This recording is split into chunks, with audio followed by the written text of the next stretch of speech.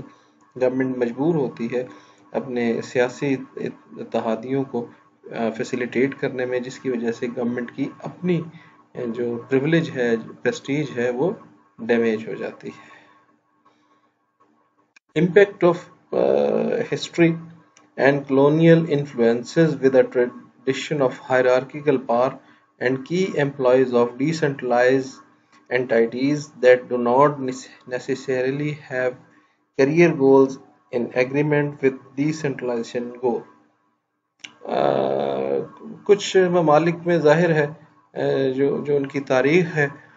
اس پر colonial دور کے اثرات ہیں،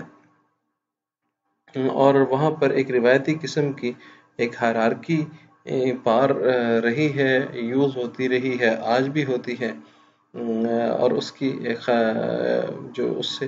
جو ہماری ڈیسنٹرلائزڈ انٹائٹیز ہیں وہ خاصی متاثر ہوتی ہیں. جو خاص ڈیسنٹرلائزیشن کی کنڈیشن ہے اس پہ کے لیے بڑا پرابلمٹکس ہیں، اور ساتھ ہی ان لوگوں کا کوئی خاص کیریئر گول نہیں ہوتا جو اس خاص طور پر کالونیل پیریڈ کے جو لوگ تھے ان کا اس علاقے میں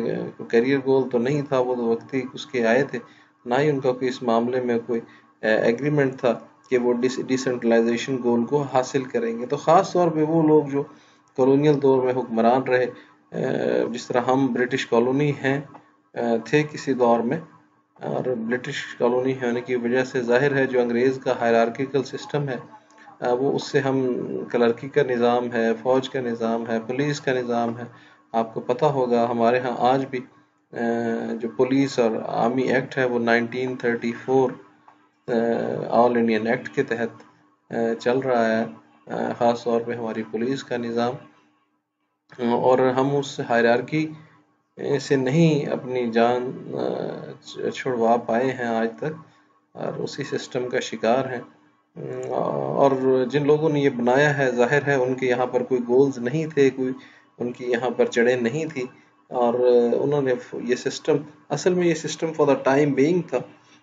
جو انگریزوں نے اپنے لیے بنایا تھا، اور جب وہ یہاں سے چلے گئے تو ظاہر ہے ہمارا پرابلم یہ ہے کہ ہم اپنا کوئی نیا سسٹم اوریجنیٹ نہیں کر پائے، اور حالات پھر آپ کے سامنے ہیں کہ ڈیسنٹرلائزیشن یہاں آج تک بڑی مشکل ہے. Reluctance of central authorities because of fear of losing political control. Again, a very important thing, and currently we are observing this kind of situation all over Pakistan, that the central authorities are reluctant to take a big leave, a very decisive and very vibrant decisions about the political and administrational matter. Central government جو ہے وہ عموماً جو عام طور پر ڈیسنٹرلائزیشن میں سب سے بڑا پرابلم ہے کہ وہ ہمیشہ ڈری اور سہمی رہتی ہے کہ اگر اس نے کوئی بڑے فیصلے کیے، کوئی انوویٹو یا کریٹو کوئی جائنٹ لیپ لی، تو ایسا نہ ہو وہ اپنے جو سیاسی اس کے کنٹرول ہے، جو سیاسی لوگ ہیں وہ اس کے فیصلوں پہ اپوز کریں. عام طور پر ایک بات نوٹ کریں کہ جتنے بھی ڈیولپنگ کنٹریز ہوتے ہیں ان کی جو لیڈرشپ ہوتی ہے وہ عموماً کمزور ہوتی ہے، اور کیونکہ وہ کمزور ہوتی ہے تو وہ اگر وہ کوئی ایسا فیصلہ کریں، اور خاص طور پہ ان نیشنز میں، ڈیولپنگ نیشنز میں تقریباً ہر لیڈرشپ ہی کہیں نہ کہیں کسی نہ کسی کرپشن میں ملوث ہوتی ہے، اور اس کے معاملات کو اتنے کلیئر نہیں ہوتے. لہٰذا یہ تمام لوگ کیونکہ ایک جیسے ہوتے ہیں تو کوئی کسی دوسرے کو چھیڑتا نہیں، نہ کسی دوسرے کی کرپشن پہ ہاتھ ڈالنے کی کوشش کرتا ہے، کیونکہ اگر یہ ایسا کرنے کی کوشش کریں گے تو یہ اپنی پولیٹیکل جو پوزیشن ہے، پولیٹیکل کنٹرول ہے، اس کو لوز کر جائیں گے، اور پولیٹیکل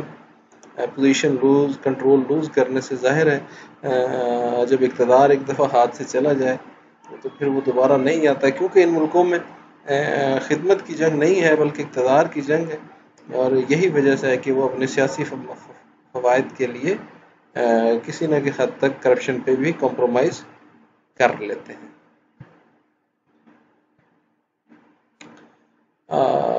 The imperative of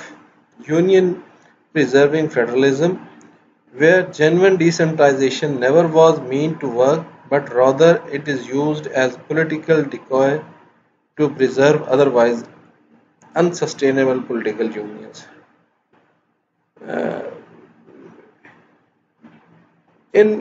ممالک میں خاص طور پہ، کیونکہ کبھی بھی جو جینون ڈیسنٹرلائزیشن ہے نہ ہی اس کی کبھی چاہت کی جاتی ہے، نہ ہی اس کو نافذ کرنے کی کوشش کی جاتی ہے، بلکہ اس کو استعمال کیا جاتا ہے اپنے سیاسی اثر و رسوخ کے لیے، اور اپنی ایک کمزور پولیٹیکل یونینز کو، پولیٹیکل الائز کو بچانے کے لیے، سیاسی اتحادیوں کو بچانے کے لیے، اور کبھی بھی اس کا مقصد کوئی کریٹو یا انوویٹو ڈیسنٹرلائزیشن کا نہیں ہوتا، صرف اپنا مخصوص مفادات دیکھتے ہیں کہ ہماری سیاسی جو ساکھ ہے وہ بچی رہے، اور بجائے اس کے کہ گورنمنٹ کا یا نیشن کا سوچیں، وہ پولیٹیکل یونین کا سوچتے ہیں کہ کل آنے والے دور میں ہم نے کس طرح چیزوں کو ٹیکل کرنا ہے، کس طرح اپنے پولیٹیکل پاور کو بڑھانا ہے، بجائے اس کی کہ ڈیسنٹرلائز کریں کچھ ایسے معاملات ہیں۔ سب سے اہم بات یہ کہ لوگوں میں ایک سیاسی جماعتوں میں ایک سب سے بڑا پرابلم یہی ہے کہ وہ اپنے اختیار کو ہاتھ سے نہیں جانا چاہتے۔ اگر آپ اس کی مثال خاص طور پہ دیکھ لیں کہ پاکستان میں جتنی بھی پولیٹیکل پارٹیز ہیں وہ کبھی بھی اپنی جو پولیٹیکل پارٹیز کے ہیڈ ہیں وہاں پہ آپ دیکھ لیں کہ موروث سیاست ہے، اور وہ کبھی بھی پارٹی ہیڈ اپنی فیملی سے باہر نہیں جانے دیتے۔ تو اس کی سب سے بڑی ظاہر ہے ڈیسنٹرلائزیشن کا تو مقصد ہی یہی ہے کہ وہاں پر کوئی موروثی سیاست نہیں ہوگی، اور لوگ قابلیت پہ سامنے آئیں گے۔ پوری دنیا میں جتنے بھی ترقی پذیر ممالک ہیں ان کا یہی پرابلم ہے کہ وہاں پر جو ظاہر ہے وہ سسٹم کو تبدیل کرنا نہیں چاہتے، بلکہ وہ اپنی پرسنل حالت کو تبدیل کرنا چاہتے ہیں، اور اس کی سب سے بڑا جو مثال ہے وہ پاکستان ہے۔ پولیٹیکل یونینز جو ہیں وہ زیادہ پاورفل ہیں زیادہ تر نیشن، لوگ اپنی پولیٹیکل پارٹی کے لیڈر کو زیادہ پسند کرتے ہیں، نہ کہ اس ملک کے لیے خدمات سر انجام دینے والے۔ So we go at the end of the lecture conclusion. A common goal of all chapters in this volume in this critique is to identify the main obstacle to the decentralization process in each of the countries selected and extract lessons for policy makers, technical advisors, and academic researchers regarding what may be done and what should be avoided in other countries in order to avoid repeating the same types of policy errors, in order to attain successful reform faster on a more secure footing. In some cases, of course, such as when obstacles are the result of historical legacies, this type of advice may be hard to implement, but identifying the main obstacles to a sound decentralization process can help to improve the effectiveness of both the own decentralization efforts of the countries themselves and of the international technical assistance they receive. So, at the conclusion, we can say کہ سب سے پہلے جو ہمیں کام کرنا ہے، جو ہمارا common goal ہے، وہ تو یہ ہے کہ ڈیسنٹرلائزیشن پروسیس میں جتنے بھی آبسٹیکل ہیں پہلے تو ان کی ہم نشاندہی کریں، آئیڈینٹیفائی کریں، ان کی شناخت کریں، اور پھر ان کو شناخت کر کے پالیسی میکرز کو، ٹیکنیکل ایڈوائزر کو، اکیڈمک ریسرچر کو ان تمام حقائق سے آگاہ کریں، ان کو پہنچائیں، اور پھر ان سے یہ کہیں کہ کوئی ایسا مضبوط نظام مرتب کریں جس سے یہ آنے والے دور میں اس قسم کی غلطیاں دوبارہ نہ ہو، تاکہ ایک کامیاب قسم کے انقلاب کے ذریعے ایسا جس کی اپنی سٹینڈنگز ہوں، اپنی فوٹنگز ہوں، اپنی طاقت ہو، تاکہ وہ اپنے پیروں پہ کھڑا ہو سکے، ویسا سسٹم لایا جائے۔ کچھ حصوں میں، کچھ معاملات میں یقیناً ہسٹوریکل پرسپیکٹیو کی وجہ سے یہ حالات ایسے نہیں ہیں وہاں پر ان پارٹیوں ان کو امپلیمنٹ کیا جا سکے، لیکن ان کو بہرحال ان کو نشاندہی کرنا ہی ایک بڑا مشکل مرحلہ ہے، اور بہرحال اگر کسی حد تک ہم اس مرحلے میں کامیاب ہو جائیں گے، جب ہم اس کی نشاندہی کر لیں گے، تو پھر ہم کسی نہ کسی مدد کے ذریعے، کسی نہ کسی ٹیکنیکل اسسٹنس کے ذریعے اس پروسیس کو کسی حد تک امپلیمنٹ کر پائیں گے، اور ڈیسنٹرلائزیشن کے ذریعے ہم اپنی ترقی کی سپیڈ کو، ترقی کے پیس کو بڑھا سکتے ہیں انشاءاللہ۔ So now we are going to end of the lecture. Inshallah we will meet very soon with the next lecture. So work in the end, an advice, work hard and try to emphasize on your study in this pandemic condition. It is a hard phase of delivering education, but somehow we have to accept it and we have to work hard. Inshallah meet soon again. Allah Hafiz and good luck.